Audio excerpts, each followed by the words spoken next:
real quick, I just want to give you guys a peek at my monthly expenses. So in the previous video, I gave you guys a glance into how much debt I'm in, or allegedly how much debt I'm in, because it might be more. But this time I want to give you guys a look into what my monthly overhead is, what my monthly expenses are, just so you guys know, and we're all on the same page, because I did go and take the time to break this stuff down.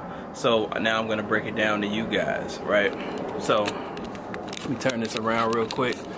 So now at the top, you see I accidentally erased some of that stuff with my head, but and I actually have more debt to add on to there, because when I was going through my expenses, I found more debt that actually I have to add, but I'll do that later. But so far in the mix, we have Kartra, which is $10, which is my landing page platform. So it's usually $100 a month, but because I'm not using it right now, I'm paying for just the storage, which is $9.99. Then we have YouTube Premium, which is $14, and then Scentbird, which is $27. Because I gotta, I feel like one of the things that I gotta do is make sure I take care of myself, and smelling good is one of the things that I make sure I do all the time, especially in networking with people and interacting constantly. And then as far as the YouTube Premium, it's just like I just can't live without.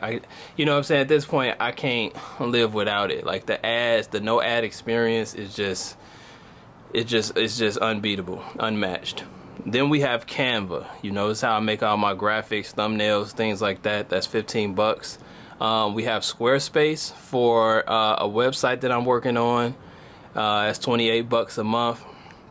SalesMate, that's my CRM. That's how I keep track of all my leads across all my businesses and all my contacts and communications. So that's $50 a month.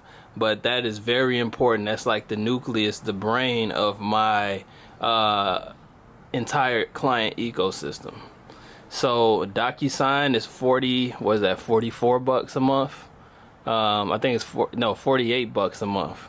So DocuSign is also very important, especially with insurance and things like that. So people can sign things without me having to go through all these hoops. We do have QuickBooks for $35. Keeps track of the finances. We got Audible for $15, self-explanatory, priceless.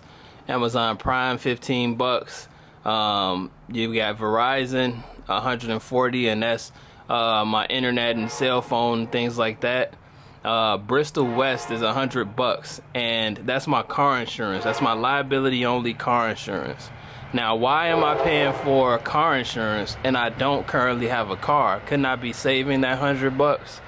But I could be, but the reason I'm still paying it is because when you're dealing with insurance, when you don't have insurance for 6 months or more, they consider you just like a guy off the street, and they'll give you a higher rate. So by paying this $100 a month, it's like I'm technically like saving myself from future hassle with getting a good rate.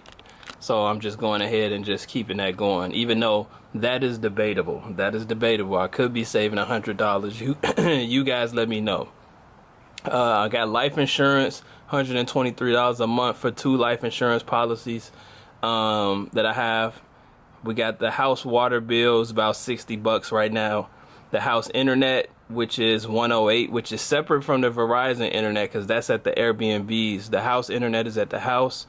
We got ChatGPT for $20, self-explanatory. Planet Fitness, $25, self-explanatory.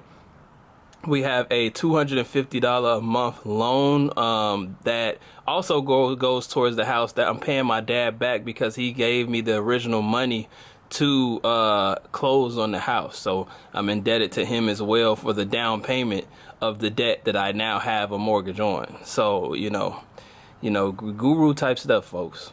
Haircuts, $140. Gotta keep the haircut, you know what I mean? Like I said, like as far as and with the Scentbird also. one of these things that I told myself is that even though I'm in debt and all these things, I will carve out self-care. I will be making sure that when I step out into this world, I'm the best definition of presentable. So I do invest in that. And then my second phone bill is 15 bucks, bringing us to a total of $12.37 every month that I have to make in order to just break even and live another month, right?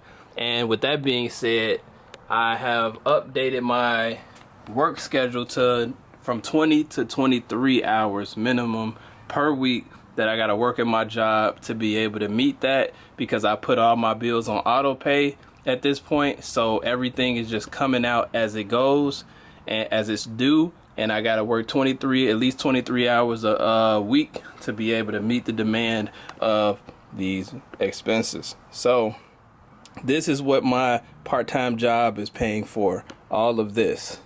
This is what I'll be tackling with insurance and getting that down. And then with this third income that I'm going to somehow formulate at a different time, eventually work that in, that's going to be the money that goes straight into my pocket to be able to do things like, you know, enjoy myself and really just, you know, continue to really build that internal relationship with myself, you know, via, you know, just enjoying life. So this is where we're at so far. We got this being covered by the job. We got this being covered by the insurance, or will be covered by the insurance, and we got that mystery third income coming in just to go straight to the pocket funds. And this is where we are. So let me know what you guys think about this. Let me know if you guys have any suggestions, any insight, anything you feel like I should know that you want to tell me, because like I said, we're doing this together, guys, and you guys have been the greatest support system that I have had, even when giving me the, you know, the what they call that, the tough news, the tough love, you know what I mean? So I just want to encourage you guys to continue to let me know, because I'm day by day in this, man. You know, I'm really, like, this is all new for me, like having my expenses written down, knowing what my debts are, knowing what my monthly expenses are, like, and seeing it in front of my face. This is all new habits that I'm building right now. So we're doing good, we're on the momentum, but I need to keep going, and I will push through all the way. Also, real quick, I did convert this section, because remember before, this whole section was money goals, and I didn't have this expenses section right here. So I added this and then made this section my money goals, because I don't need that big of a space. And so far we got get the truck engine fixed, because you guys told me that that's what I should do. So I'm gonna go ahead and start pursuing that. I gotta get my second rental property that's down the line, but that'll give me my place to live, you know, and sign up for TaskRabbit. So TaskRabbit is a, hold on, my bad, y'all. TaskRabbit is a, there we go, service that lets you, you know, kind of get these work for hire jobs, you know. So I got a lot of handyman skills, so that's just my step one to see, you know, what's out here, and then hopefully build from that. So I am gonna do that just to try to see if I can put a few extra dollars. I don't need much, I just need, like, if I can get just like a few $100s just to keep in my pocket, you know, on a standby basis, that's honestly all I need to really get the ball rolling. So with that being said, that's really all I got for you guys today. So other than that, I'll catch you guys on the next video, but until then, peace.